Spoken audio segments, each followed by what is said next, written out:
မိတို့ဥရောနိုင်ငံရဲ့နေရာဒေသအသီးသီးမှာအထင်ကြီးပွဲတော်တစ်ခုအမြဲလုပ်ကြတယ်ကျင်းပကြအဲ့ဘာပွဲတော်သိလားသိပါ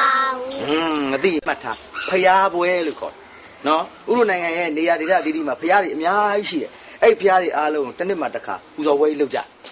နော်အဲ့ပွဲကိုရွာနီးချက်စုံမှာရှိကြတဲ့ပြည်သူလူထုတွေအားလုံးလာကြပြီးတော့ပူဇော်ကြတယ်ကြည်ညိုကြတယ်ပြီးတော့ဖျားပွဲစည်းတဲ့မှာပစ္စည်းတွေဝယ်ကြတယ်ရောင်းကြတယ်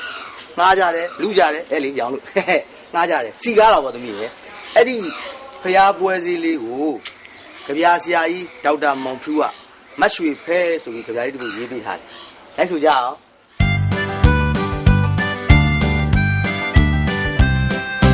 ကဲသွားနေလဲမတ်ရွှေဖဲဖျားပွဲကိုလည်းနေဆိုပါဝဲကလေးမတ်ရွှေဖဲပင်ဒီအင်းကြီးရောထမီကဲသွားနေလဲမတ်ရွှေဖဲဖျားပွဲကိုလည်းနေဆိုပါဝဲကလေးမတ်ရွှေဖဲ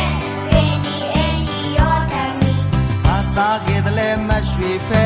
ဂျာဆန်လက်သုံးမုတ်ဖက်တုံးဘယ်လောက်ကုန်လဲမတ်ရွှေဖဲ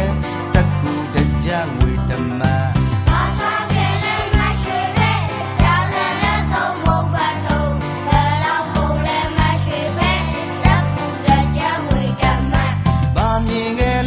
ရွှေဖဲ